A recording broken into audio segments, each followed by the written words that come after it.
Well, good morning and good afternoon, everyone. It is a great pleasure to welcome you on our fourth session of the Permanent Seminar on Human Rights and Global Economic Governance. On this occasion, we will address a topic of great relevance and timeless: Latin American migration policies under the influence of Trump. We are honored to have with us three distinguished scholars whose trajectories and contributions in the fields of migration policy, international governance, and human rights are widely recognized. Joining us today are Dr. Margarita Núñez, Director, Program on Migration Affairs at the Universidad Iberoamericana, Dr. Carla Valenzuela, full-time faculty member at the Department of International Studies, Universidad Iberoamericana, and Dr. Elisa Ortega, full-time researcher at the Institute of Legal Research, National Autonomous University of Mexico, UNAM. We sincerely thank our speakers for their presence and their willingness to share their insight with us.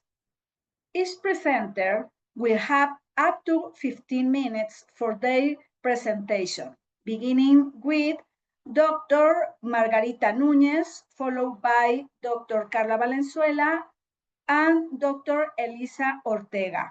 Without further ado, I'm pleased to give the floor to Dr. Margarita Núñez to begin her presentation.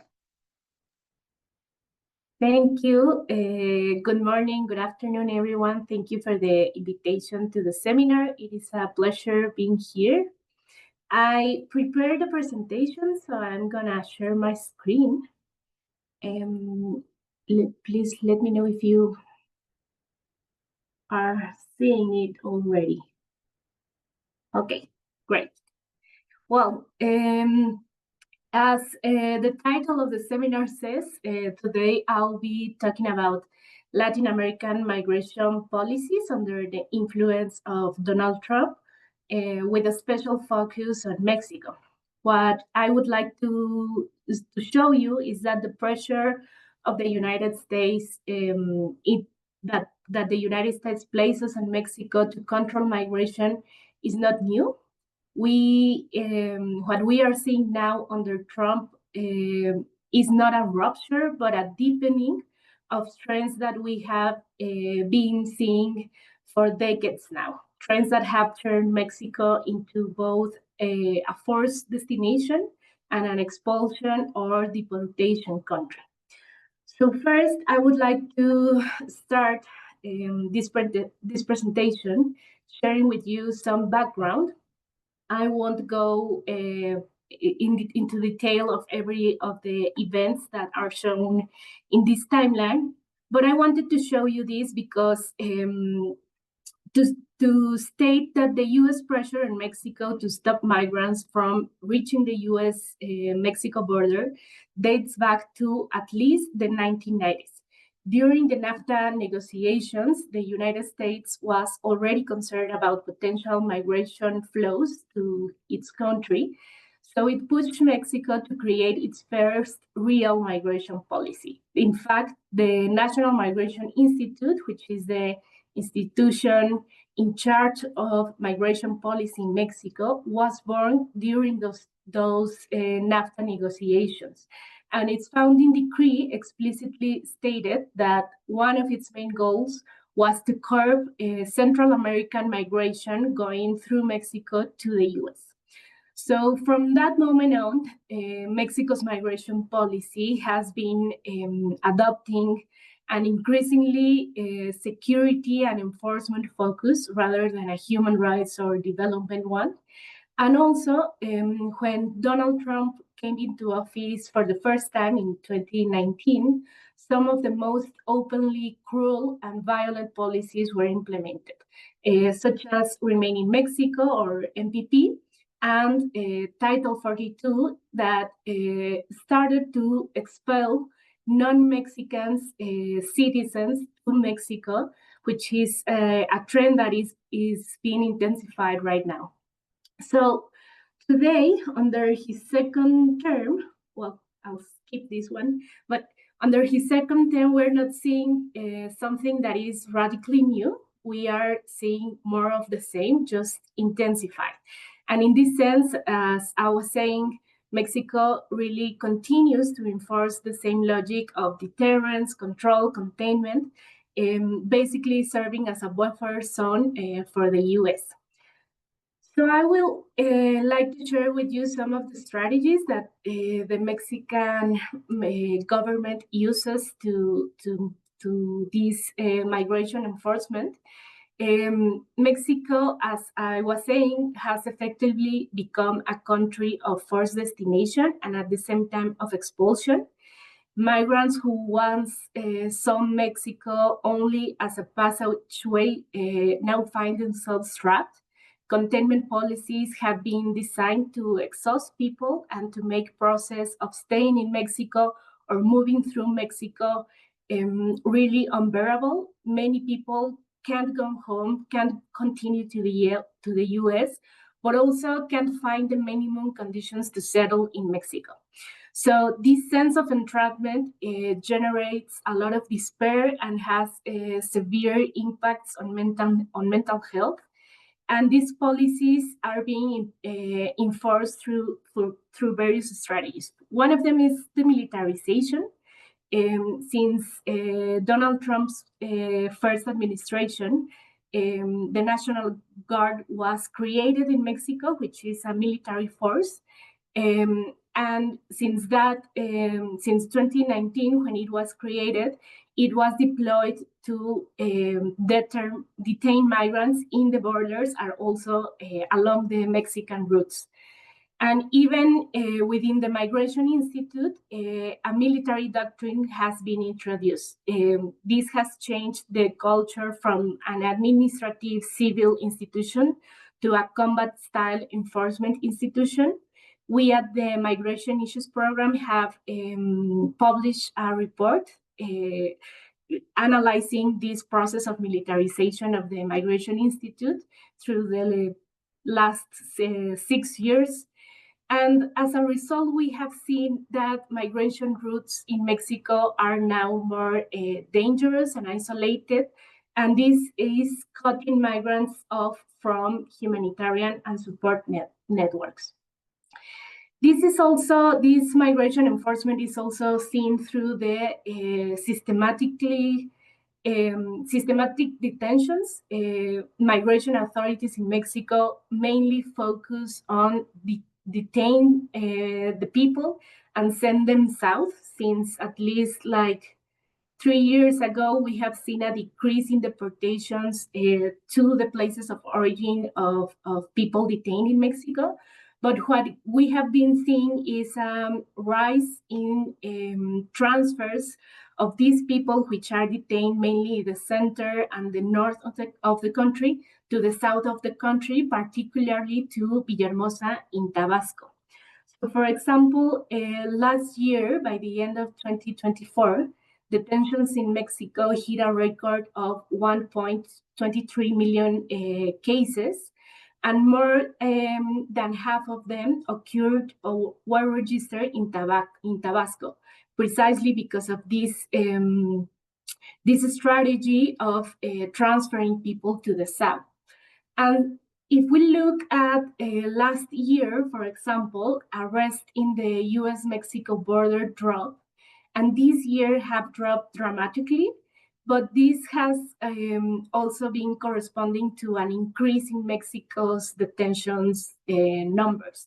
So this basically means that Mexico is doing the US's border work since last year, with an intensification since last year.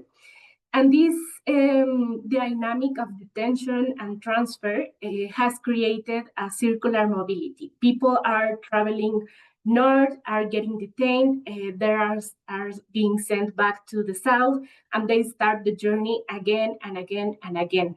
We have monitored this situation, and we have documented cases of families that have done this journey up to 7 times.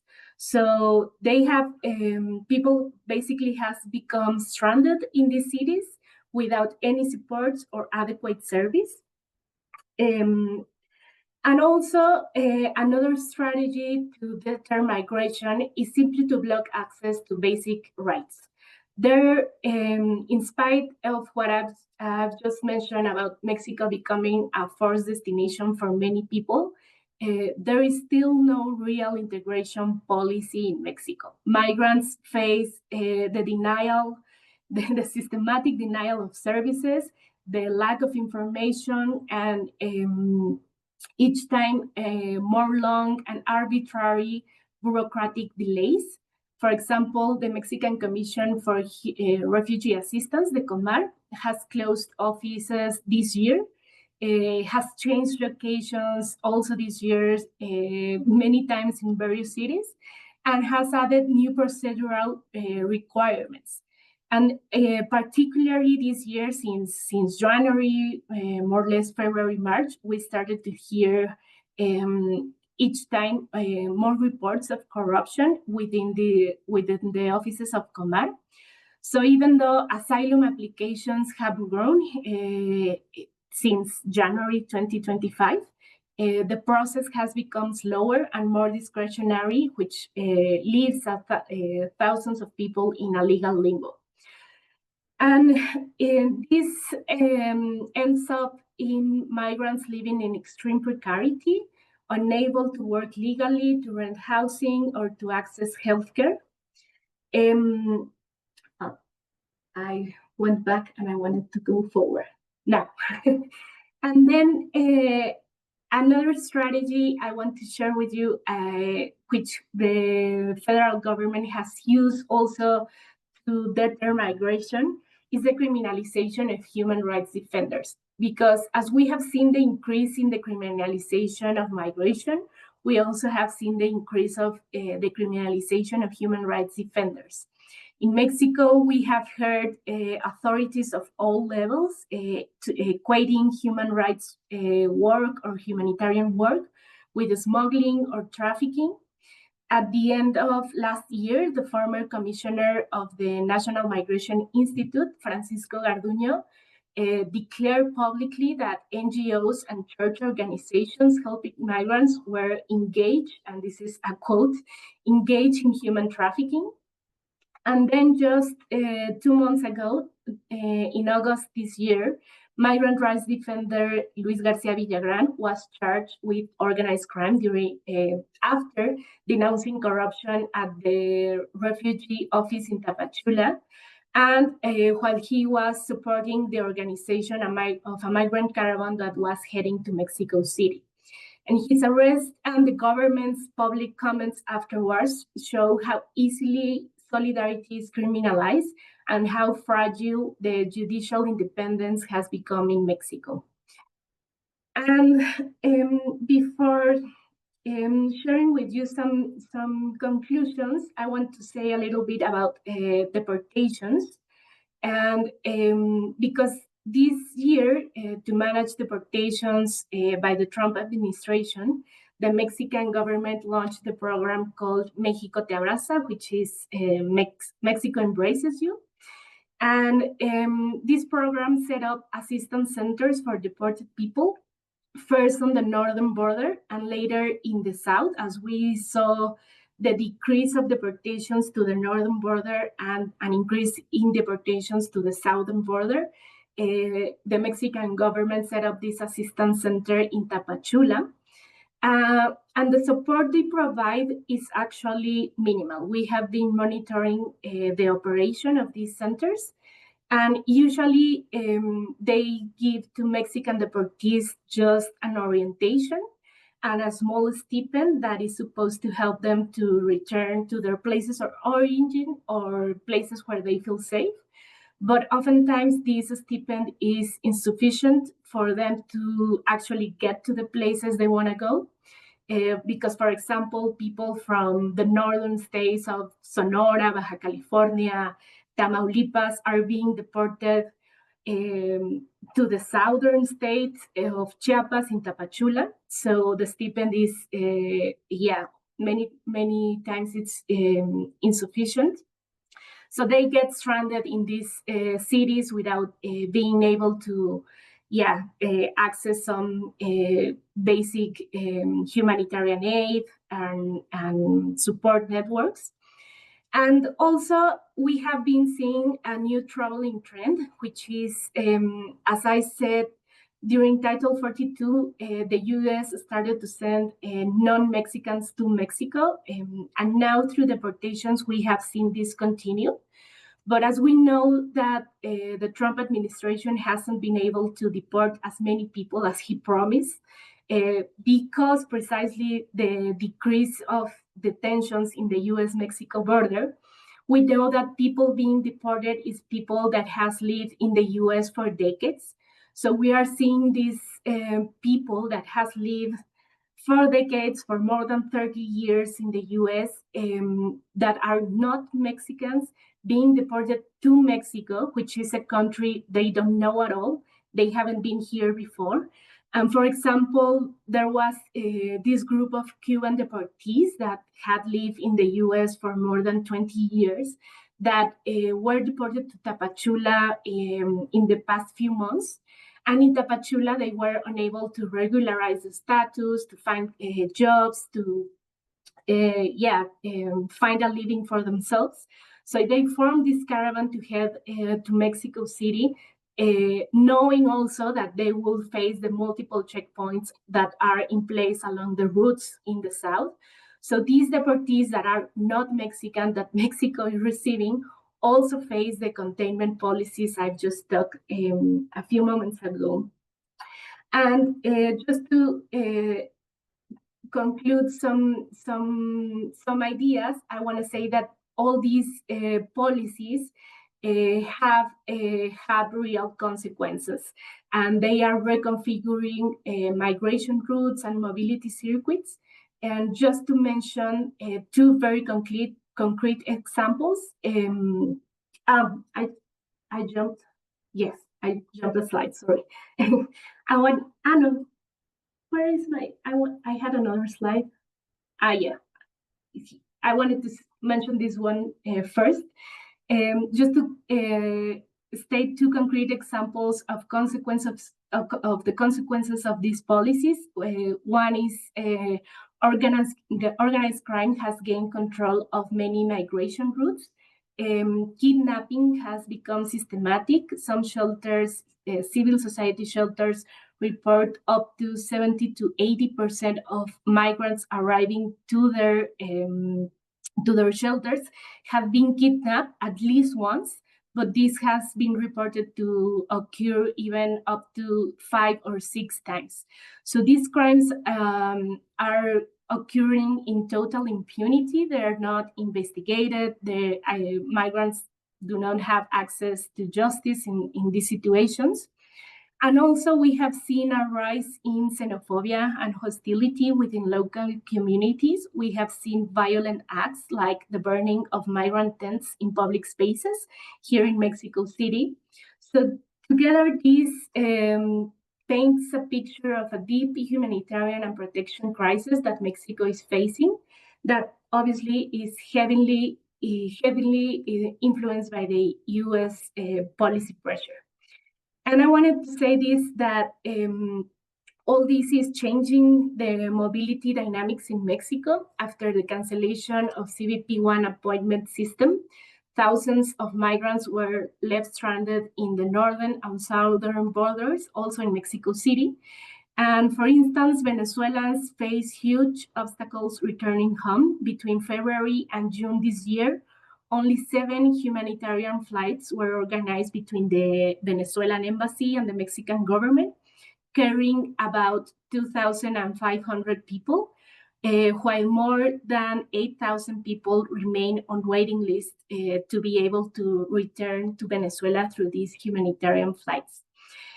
So overall, we have seen a decline in visible arrivals through the south of Mexico, But this doesn't mean that people have stopped coming to Mexico. We only can state that migration has become more invisible, and this means greater risk and vulnerability for the people. And well, just to conclude, I would like to say that under Trump's influence, Mexico migration policy has become more militarized, more punitive, more exclusionary. But this continues a long-standing pattern of dependency on U.S. migration, security, and economic priorities. And well, this year we have seen an increase of this situation that migrants are trapped in Mexico, unable to go back, unable to move forward, but often also unable to survive here in Mexico, where they find themselves trapped. And just to conclude, I want to also say that in spite of all of this, we also keep seeing the resistance and the mobilization of migrants, as we have seen in the caravans that left Tapachula to get to Mexico City in the past few months. Thank you so much. Thank you very much, Dr. Margarita, for your presentation. Without a doubt, it's crucial to highlight these aspects in order to better understand the major challenges as the migration policy, about the control, about the authority roles, and especially the situation of the migrants, the consequence, as you mentioned before, organized crime, the hostility, the xenophobia, and that special situation is very urgent to address, and also the situation about the human rights defenders. Thank you very much. And now we will now hear from Carla Valenzuela. Yeah, thank you, Ariadna and Virginia, for this space. I'm also going to share my screen. I have prepared some slides for you as well.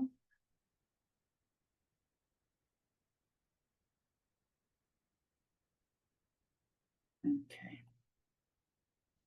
Well, so very much in line with what my colleague Margarita mentioned, I'm going to talk a little bit about how Latin American countries are adapting to this deepening influence and changing strategies of the US government. I will also put more emphasis in Mexico, but there are some things that are general to Latin American countries.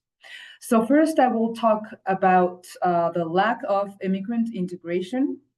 Then I will talk about hospitality culture, how in spite of not having a federal policy that helps out migrants to adapt, we still see a lot of grassroots mobilizations at the local level, which is very positive for migrants that are in transit or that want to stay in the country. I will also talk a little bit about the role that the judicial branch is playing, especially in Mexico, as a counterweight to anti-immigrant measures. And then I will share a few final thoughts. So the first thing I would like to say is that most Latin American countries are very much still struggling in finding themselves that are in their current role in the migration system as a destination country. Ourselves, in Mexico, we are experiencing this kind of shock between what we used to be, which was a country that received deportees that were Mexican, and also a transit country, right? We are struggling from a very low grassroots level all the way to the authorities. We're struggling to think of ourselves as a destination country, and that has interesting implications that I will talk about later. Also, what we're seeing is a lot of what Margarita told us. we're seeing a lot of mixed migration flows in terms of countries of origin, but also in terms of the needs and the profiles of people that are entering the country. So we are seeing an increase in deportations and returnees that are Mexican, but also non-Mexican, as Margarita mentioned. And also we're looking at extracontinental migrants. And if we look at the statistics of the first 6 months of this year, we see that, for example, refugee applications from Angola are rising. So we see that there are many migrants that are coming from non-traditional origin countries that we were used to seeing a lot of people from Central America, but now extracontinental migration is growing more than some years ago. And we're also seeing that along Latin American countries, there are mixed efforts.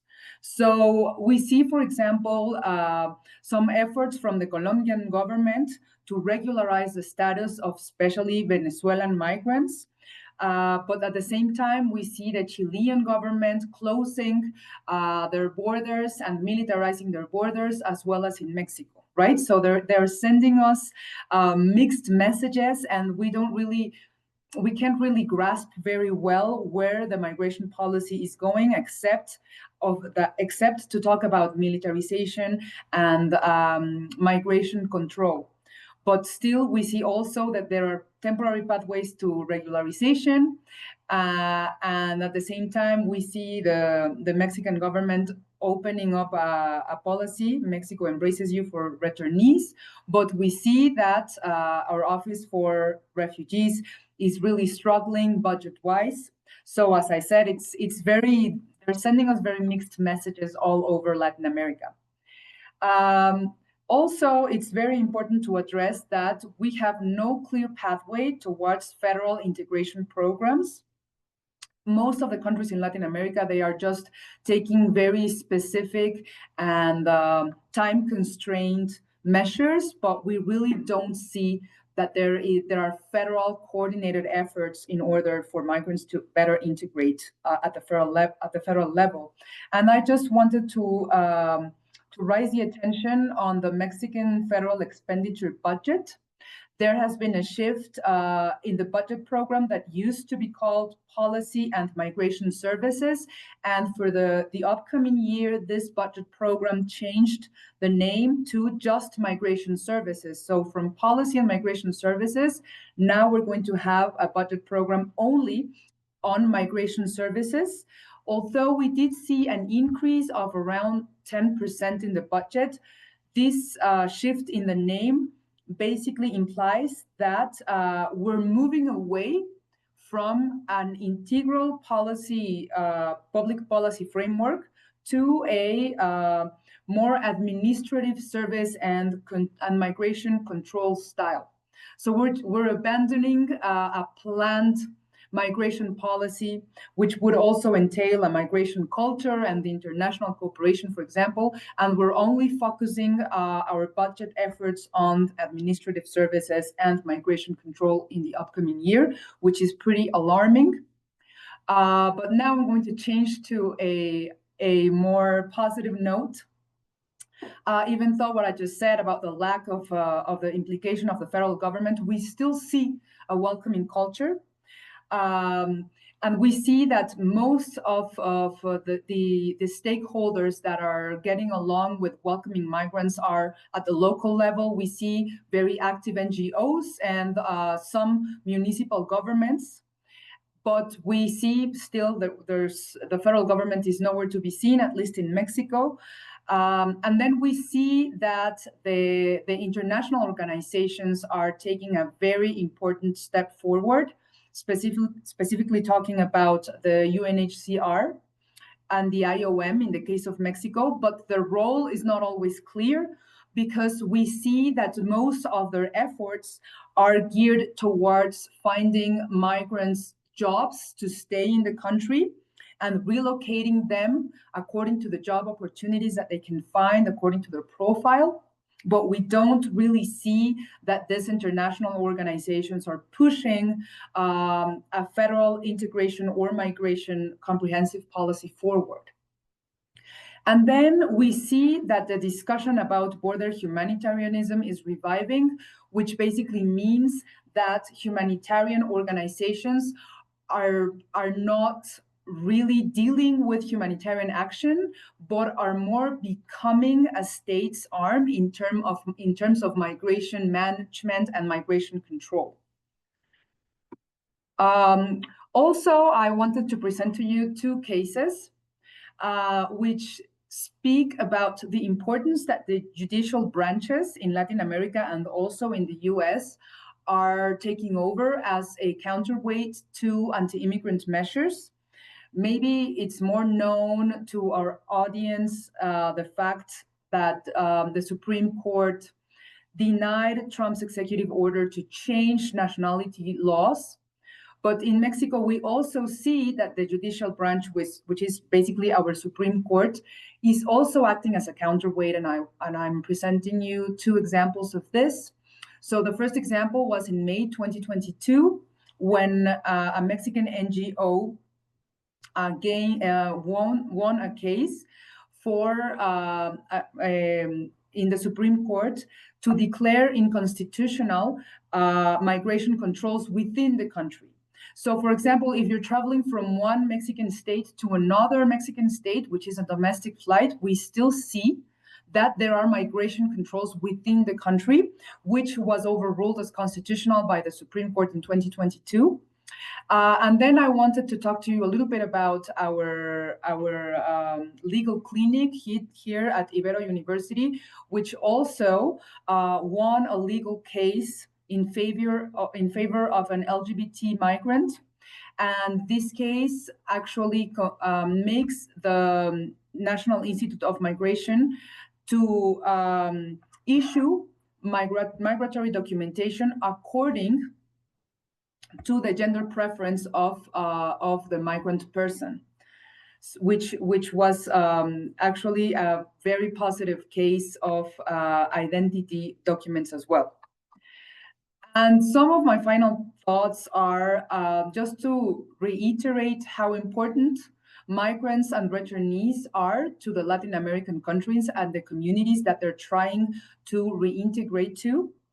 And also to shed light on how anti-immigrant policies in the global north are affecting countries in the global south, which are the ones that have historically received internationally displaced populations, but also refugees and asylum seekers. So now how the global north is impacting policies in the global south is that we must reconfigure our laws, our institutions, and also our welcoming culture in a pace that is actually fast enough to protect welcome migrants, which we're not getting there on time. And therefore, grassroots welcoming culture is crucial, but still we need to push for the federal government to launch public policies that are actually acknowledging the new role as destination countries that Latin American states are leaving, and we need the federal government public policies to adapt. That would be it. Thank you for your time. Thank you very much, dear Carla. The topic of immigrant integration is highly relevant. And as you mentioned, is necessary the integration programs by Latin American countries. We need mixed effort, absolutely. And as you rightly mentioned in your presentation about the hospitality culture, it is urgent. And as you mentioned about the Supreme Court decisions and constitutional decisions are really, really important about protect the human rights of the migrants. Thank you very much for your presentation. And we will now listen to Dr. Elisa for up to 15 minutes. Thank you, Lisa. Hello. Good evening, good afternoon, or good morning, everyone. Thank you to the coordinators, Professors Salazar and Petrova, and also to the Department of Law at Universidad Iberoamericana for this invitation. Today, I will present some of the main findings of research that I have been conducting for the last few months. Latin American migration policies under the influence of Trump, from securitization to hegemony. This is the outline of my presentation, and let's start.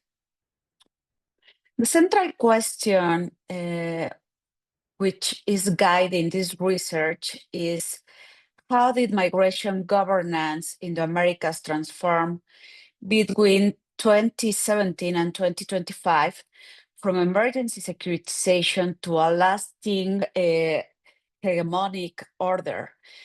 My main argument is that Trump's two presidencies represent connected phases of authoritarian innovation. The first presidency entrenched coercive securitization and externalization. The second one radicalizes these dynamics through technofascism, which I understand as the fusion of biometric infrastructures, algorithmic suspicion, and privatized governance. Within this trajectory, Mexico emerges as a migration control laboratory, where militarization, externalization, and privatization coexist with constitutional promises of protection here in Mexico. So let's start with the theoretical framework. To situate this analysis, I combine critical legal studies, securitization theory, and digital authoritarianism. Together, these approaches reveal how law, discourse, and also technology converge to legitimize control. They show that exclusion today operates not only through coercion, but also through legality and digital efficiency. First, following Vigo and Huysman, we can say that securitization is the process by which states frame migration as an existential threat that requires extraordinary measures.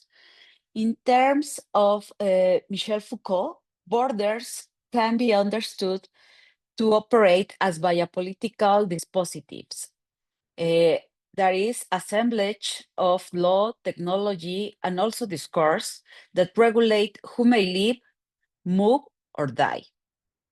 Achille Mbembe extends this into necropolitics, showing how racialized hierarchy authorized violence beyond legality.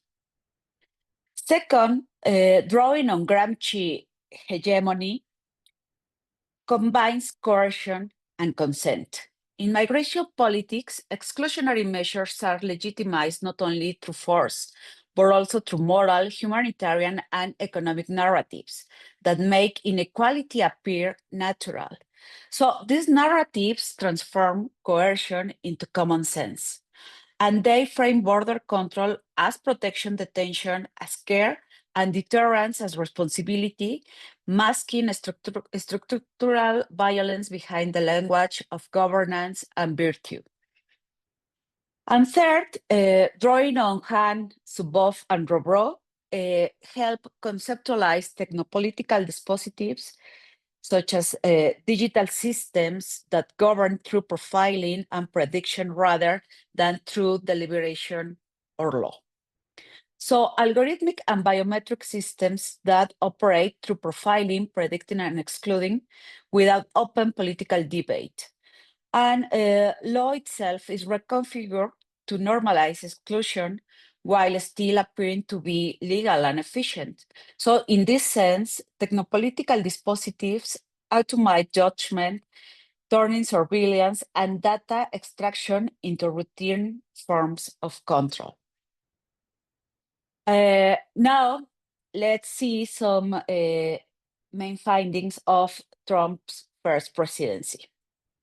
which can be characterized by three interrelated dimensions. The first one is discourse, because migrants were portrayed as criminals, invaders, and also as health threats during the pandemic. The so-called Latino threat, which was identified in this way by Leo Chavez, became institutionalized through zero tolerance, family separation also, and the border wall. The second element or dimension is policy, because enforcement was expanded through migrant protection protocols and asylum cooperative agreements, effectively outsourcing US asylum responsibilities to Mexico and also Central America. And the third dimension is institutional erosion, because Trump invoked emergency powers to divert public funds and bypass Congress, a clear instance of competitive authoritarianism in terms of Levinsky and Weiss scholarship. Then came the Biden presidency. Biden promised to restore humanity to migration governance, but the structural continuities prevail. First one, Title 42, which was a measure of Trump era, remained in place until 2023, blocking asylum under public health pretext. Also, the CBP-1 app was launched during the Biden presidency, which digitalized access to protection, turning rights into algorithmic permissions. And also the cooperation with Mexico and Central America persisted, albeit under softer rhetoric.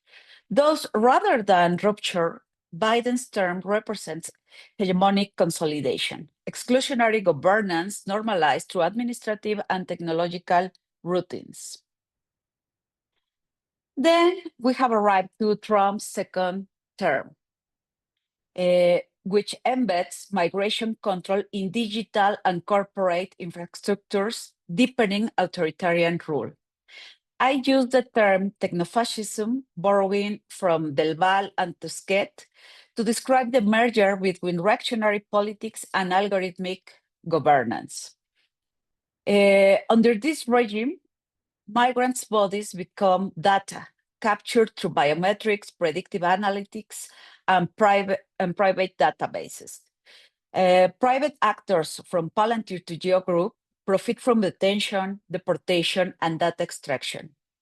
Archaic laws, such as the Alien Enemies Act, are reinterpreted to legitimize mass deportations, demonstrating selective historicism.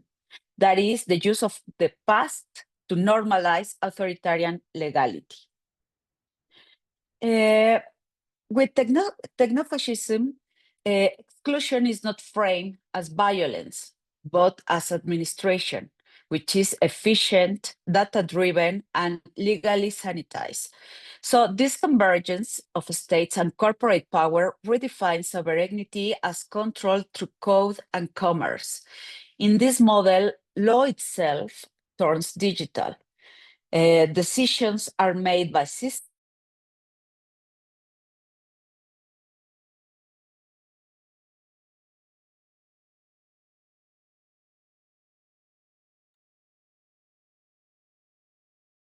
We lost the connection with Elisa, right? Yes.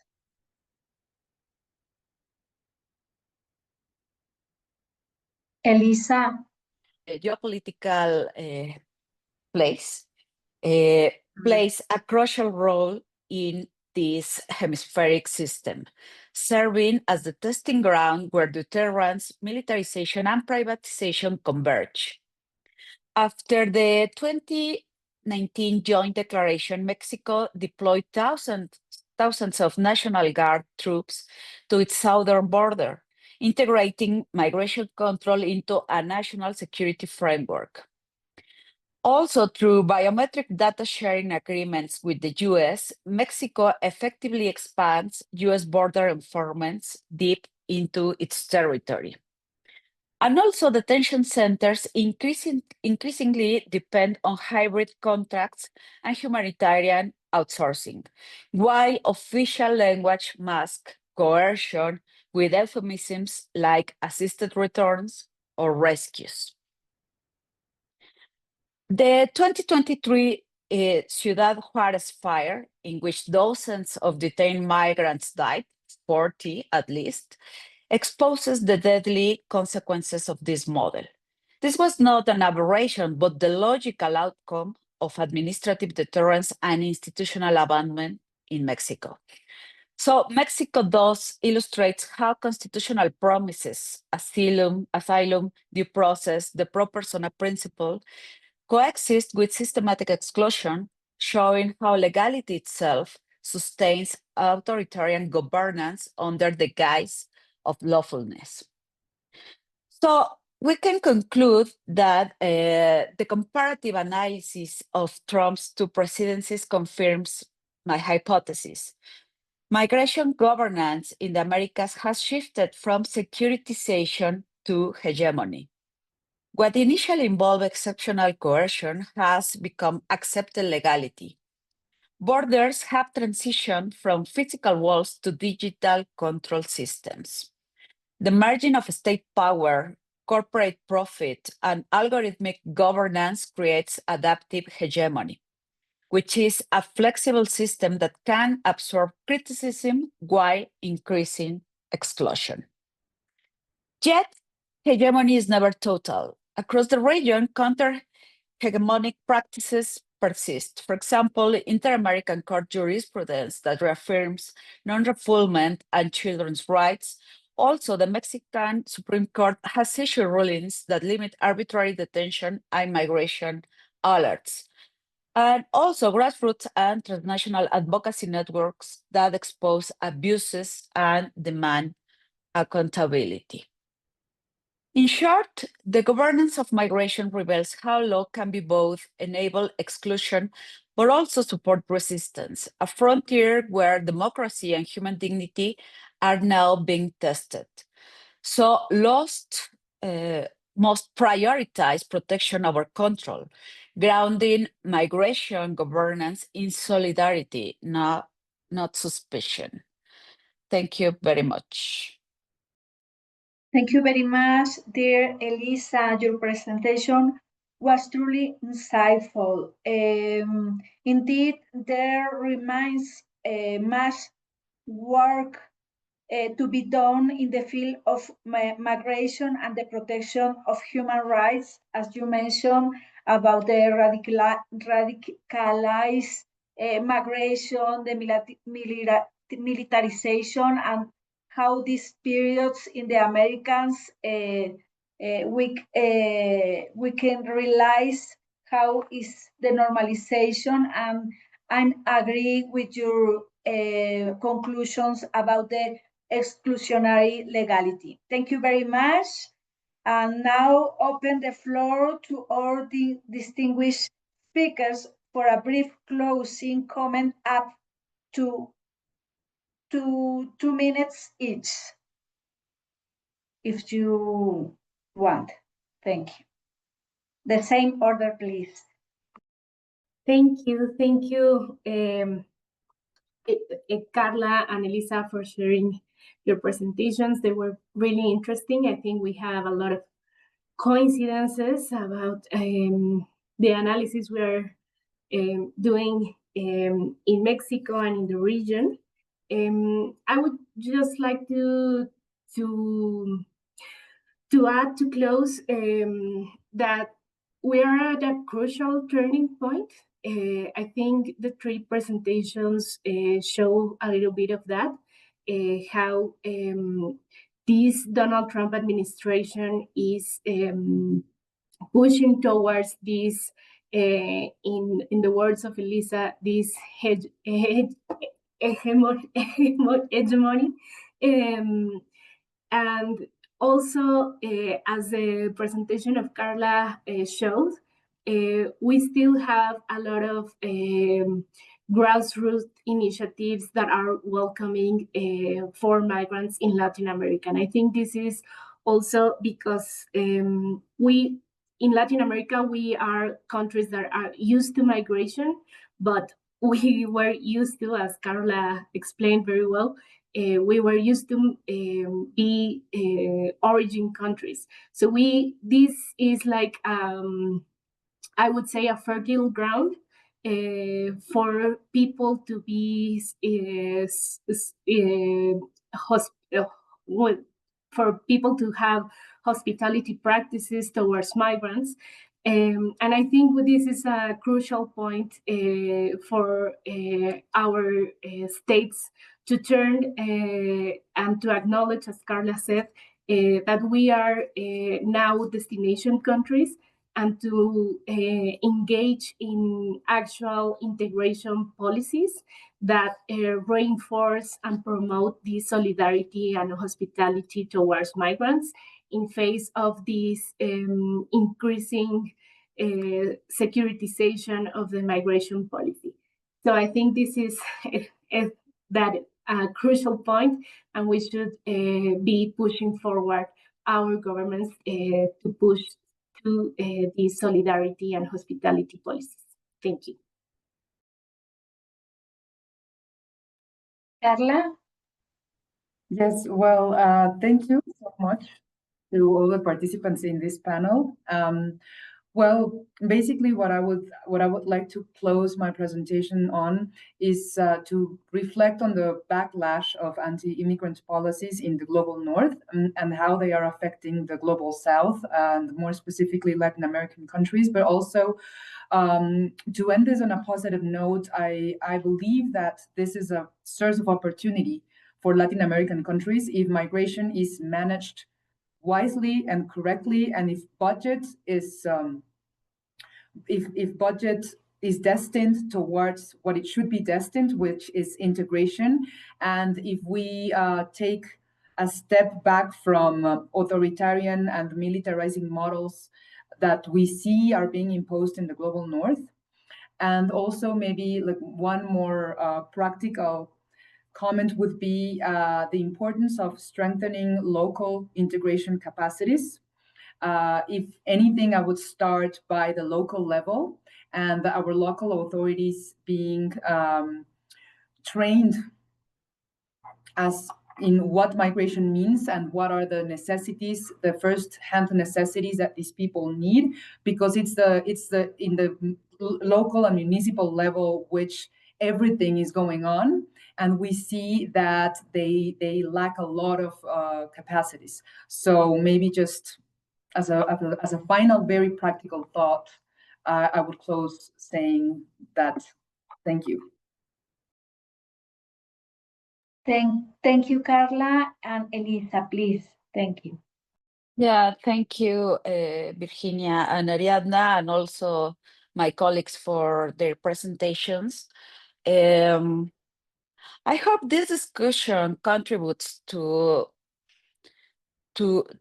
put in the discussion a broader reflection on how migration governance challenges the very meaning of law, also the democracy and the human dignity in our time.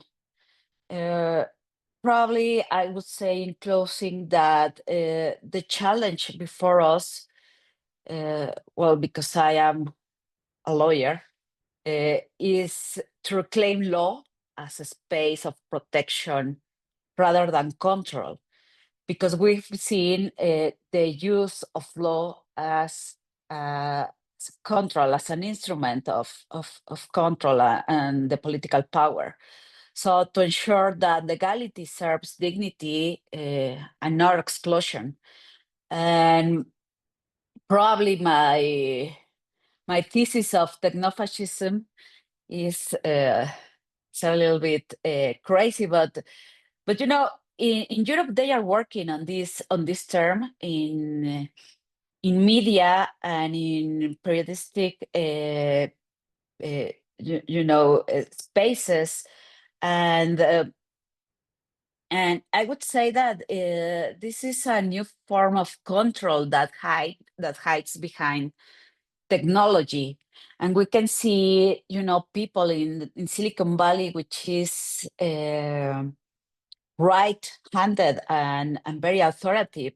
And we can see some of the main advisors of President Trump, which is Elon Musk, and how they think about minorities, racialized people, and they are exercising power through data algorithms and this illusion of efficiency. And we also have seen President Trump governing through media. Through every tweet he writes, and then something happens. Some politics develop. After he tweets. So I think we should seriously take into account this new form of governance, which merges technology, but also authoritarianism, and also commercial war, which here Professor Petrova is very I forgot the word. but she knows a lot of this theme. So I think we should recognize these new forms of power and also embrace new forms of resistance and counter-hegemonic practices, which obviously should involve law, but also solidarity and community. And thank you very much, colleagues, for your attention. Thank you very much, Elisa. We would like to once again express our gratitude for accepting the invitation to participate in this session of the seminar. And I would also like to thank our brilliant panelists for this very interesting, very highlighting session, and to invite everyone to join us on our next 5th session of the seminar, which will take place at the beginning of November, and we will discuss the role of law, and particularly international law, in deterring the weaponization of trade in the ongoing trade wars. And thank you very much. And please, you all have a nice day. Thank you. Bye.